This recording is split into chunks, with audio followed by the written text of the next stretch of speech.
It's day 23 of 25 of betting on the horses and the football and the sports ahead of the summer holidays so that I can afford some cheeseburgers. We are Peking duck for the third day in a row, sitting at £8,705.20 profit at an average cost of £8.50 a cheeseburger. That means at this moment in time I can afford 1,024 cheeseburgers. That is a 7-week summer holiday. I've got 4 people in my family and a dog. That is 4.18 cheeseburgers per day per person stroke puppy during the summer holidays. We could still lose it all, so let's not count our chickens before they hatch. Yesterday was England versus Spain. I think we called it on the no action on the first half. I was fuming that I was on that goal to be in the first half. Someone super boosted it. The exchanges were value. I didn't want it. I had to have it. I didn't want it. I didn't want it. And I went on it. And it didn't have a chance. I mean, there was nowhere nearly going to be a goal in the first half. So that sucked. It sucked because my hand was forced. But what I did like about yesterday, and this is a little bit of the sort of, kind of blindingly obvious advanced strategy in value betting, okay? You can sort of optimize your strategy by forming a plan, an angle of attack before going and looking at value. You could, if you wanted to, just go and find back odds that are higher than the fair odds, that you make it through whatever calculation you make the fair odds to be. That's fine. That's like ABC value betting. But if you want to maybe optimize this, you could, instead of going in blindly, think, I have an angle, and I'm going to start with my angle, and then from my starting place, I'm then going to apply some filtering to the value bets that I'm looking for. And if your angle's right, then all you do is optimize it, because value betting isn't just blindly looking for odds that are higher than fair odds. It's a jigsaw. It's an imprecise puzzle solving process with no right or wrong answer, but good and bad answers. You see, it's not black and white. So the angle yesterday was I didn't think there were going to be goals. Didn't think there were going to be corners. There were corners, but that doesn't mean that the angle was wrong. I didn't think there was going to be a lot of action. I didn't think there was going to be a lot of shots on target. So we laid Harry Kane to have a shot on target. It was a very, very easy bet to win. We had Mark Cucurella to have over 0.5 fouls.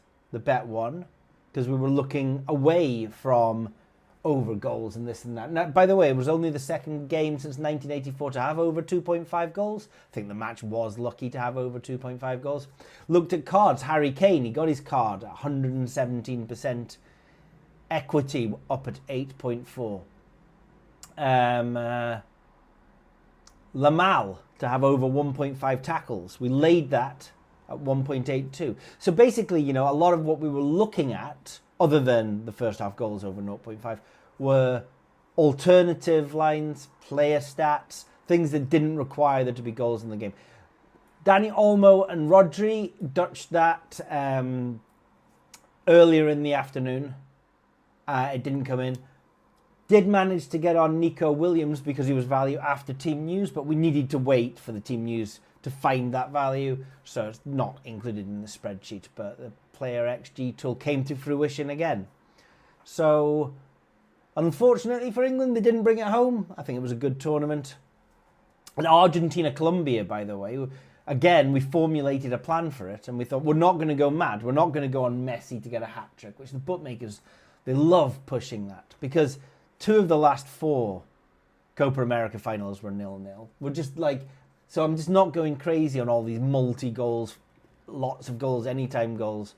And it was 0-0. And what I did do is I took the thinnest bet of this series of bets. Excuse the construction work going on downstairs.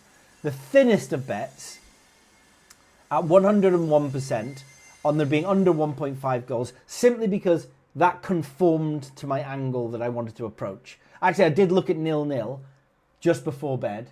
Nearly got on it. Wouldn't have put it in this video. I wanted 0-0. I just decided not to do it, and it finished 0-0. But that is what it is. So the other thing that was going on yesterday was the darts. The darts started off very well. Ross Smith, most 180s, laid that at 1.68 in his match against Josh Rock. And over 180s, the line was set at 11.5.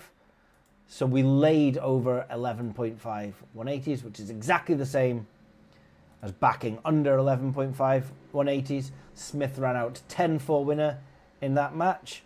7 180s for Rock, 3 180s for Smith. So both bets win. Nice to start the day like that. And there was another winner later on the day, Chisnell Radajski. Over 9.5 180s, we laid that at 2.06. 105, 106% lay that came in.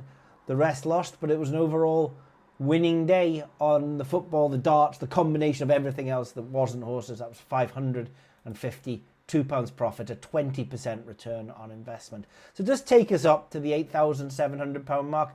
I don't think we're going to be losing at the end of this now.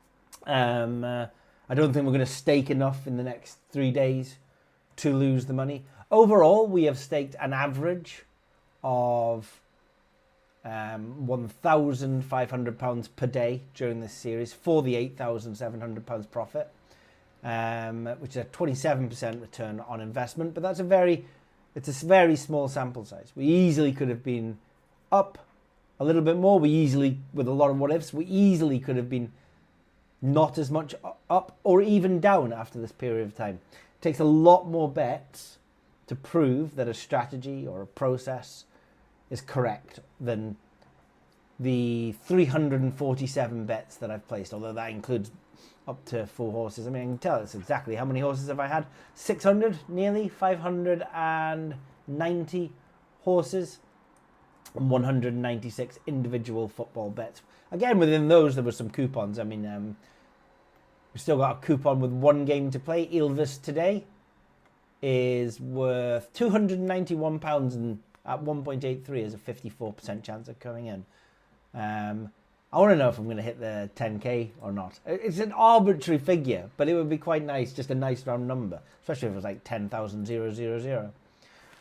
Now on the golf, we were on how many? 5 players in the live: Ogletree, McDowell, Answer, Reed and Catlin. Only 1 placed, but that was good enough, that 1 placing, for a 25% return on investment. So it just shows you don't need much to come in. You know, all the golfers are pretty high odds. Now, golf's been very strange this season. If we have a look here at this graph, I'll just stick it up here. Okay. I think I mentioned before, I always dislike it as a service like this, especially in golf. You feel it more in golf, okay? Excuse me, scratch the nose. Where somebody looks at a few winners and then goes, oh, I've got to get on that. I've got to get involved with that kind of service. And then immediately we go on a losing run. Now, in horse racing, there's 60 races a day. So a losing run, the volume can mean that the losing run doesn't go on for too long. In golf, it's 120 tournaments a year. So we have as many horse races in 2 days as we do have golf tournaments over a year. And for that reason, we were down in April up to May. And for the kind of less experienced people, it was starting to hurt. And I think I'd mentioned before, there were some suggestions, some murmurings that this isn't a profitable strategy because we've been 5-6 months without returning any profit.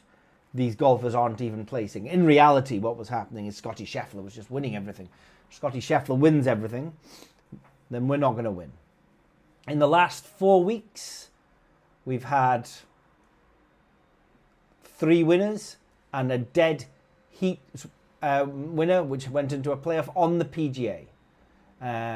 So those winners are Harry Hall. I mean, the thing about last night's PGA tournament is that by the time we were in the final round, we were on 1, 2, and 3 in that. Harry Hall, Pearson Coody, and Rico Hui. So it was a really easy tournament to win because there was only 3 players in it, and we were on all 3. We tend to cover about 10% of the field, maybe up to 15% of the field when there's a lot of value. In the Open this week, there will be a lot of value. Harry Hall. This week, Davis Thompson. Last week, Cameron Davis. The week before, at 45-1. Got him. And then the week before that, Tom Kim. And that's the reason for that upswing. The thing is, I know it hurts after 4, 5, 6 months and you haven't been winning. Advantage play value betting isn't easy, and it takes a certain amount of mental strength and mental preparation to go into it. When you're losing, and it seems like the losing is just going on and on and on, and you're comfortable that the strategy is correct, you just have to hold on. You just have to hold on for dear life and stay in the game, because the heat is coming. And I hate it, absolutely dislike it, to see feedback from people who are cancelling, and then the next 3 weeks you get 3 winners. Hello, Kat. Are you coming past? Yeah, good for you. I just feel like it's the worst thing that can happen. You have to, I'd rather you didn't sign up and you didn't get involved with a strategy if you were doing it on your own, if you don't understand the variance and the volatility. Studying the variance and the volatility, historical bet histories, and the chances of having a plus EV strategy and being down after a period of time is so, so important. Don't let it affect your mental health. And another thing is, if you're getting in touch to join a service like Bookie Bashing, and the question is, you look very expensive. Can I have a free trial? No. Can I have I only want to use one tool? No. I don't have that much bankroll? No. I need to feed my family? Absolutely not. No, it's not for you. Right? We're a small community and we're not here. We don't exist to pump this out to the masses. I do not want anybody watching this who has not got mental strength and an understanding of volatility and variance to get involved with something like golf betting. Because I actually don't, it's not worth it. It's not worth losing and losing and losing and losing and letting it affect you. You'd have to be in it and you have to be able to hold on to get to those heaters, to get to the winning runs. And if you can't, because it's not for everyone, don't do it. But take some personal responsibility. Don't be a prick. Oh, am I allowed to say that on YouTube? I think so. I meant prick your finger if AI is listening, because they always are. So it's not for everyone. Today's bets. It's Monday. There's a little bit more horse racing than usual on a Monday. What should I do first? Horse racing or darts? Or football coupon? Let's do the football and the darts first. So there's plenty of darts tonight. Michael Smith versus Gary Anderson. I'm on over 180s market. The over 11.5 180s is a lay at 2.14 for me, so I'm on that. MVG versus Lucky Littler, right? What am I on from the other day? I was on Lucky Littler to have the most 180s tonight. I want him to have the most 180s in this game against MVG. 110% at 1.62. And over 10.5 180s on the exchange at 1.92. Nah, mate. I looked at Odds Checker as well. If you have access to soft bookmakers, I think there's a lot of value in the over 180s in the MVG Littler game. And I hope Littler gets them. I hope he's throwing them in. Come on, son. So that's all correlated. And we're on 3 from the other day in the match play tonight, which is Littler Dutched with Ed House to have the most 180s, and the match to have the most 180s, Michael Van Gogh versus Luke Littler. So I live by the sword, die by the sword situation. If there ends up, if both of them start peppering the treble 19, then the bet's going to lose. In Chris Dobie versus Richie Edhouse, again, Chris Dobie, I laid him. I could have gone for Richie Edhouse most 180s, but I've laid Chris Dobie instead to cover the draw. So he was a big lay at 2.02. Should be maybe closer to 6-4 in my opinion. And over 180s, 10.5. I'm on that. I'm backing that. It's a thinner one at 2.2, but I'm backing it at 2.2. The bet I like today is over 10.5 180s, MVG versus Littler. That's my bet of the day today in terms of EV. Just one on the football coupons, just because. Alexa, what time is it? Brilliant. And she's on as well. Alexa, what time is it? The time is 11:57 a.m. So it's just a little early for actually, for us to have gone and collected the coupons from the shops at the beginning of the week, typed them up, imported them, synced them all up with the various markets. So they're just not available. One is, and I've sent my runner out to get William Hill, winner and 3 or more goals, East Fife, Atlanta United, East Kilbride, Inter Miami, Hamilton, Atlas, and Olvis. That must be Ilvis. I think I've typed in as an autocorrect made Ilvis Olives. Anyway, and Ilvis, who I'm also on a weekend coupon to complete as well for a few £100 on that. So those are going to be my bets today on the darts and the football coupons.